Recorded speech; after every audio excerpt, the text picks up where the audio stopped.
ස්වාමීන් වහන්සේ තවත් ප්‍රශ්නයක් ගැන සමහරවිට අපි දැන් නිදාගෙන නිදා ගන්නකොට දැන් හීනෙන් මොනාර සිදුවීමක් අ, අපිට පේනවා. ඒ පේනවත් එක්කම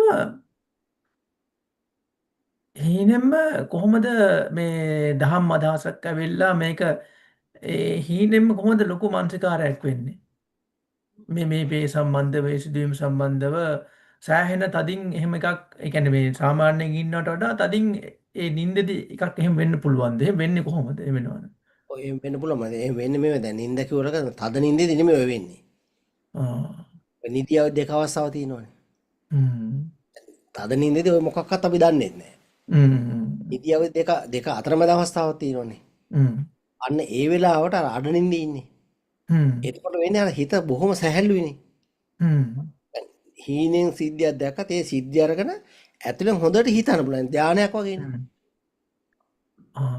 ස්වාමීන් වහන්සේ මේ එතකොට අර ඇඟත් එකපාරටම නිකන් කරන්ට් එකක් ගිහිල්ලාගේ සම්පූර්ණයෙන් මෙහෙම වෙලා මේ හීනෙන්ම නිකන් උඩ නිකන් රිලැක්ස්ලා පාවෙන ස්වභාවයකට පත් වෙන්න පුළුවන්. ඒක යාහුව පුළුවන්. ඒ යාළුවා මොකක්ද ස්වභාවය ස්වාමීන් වහන්සේ?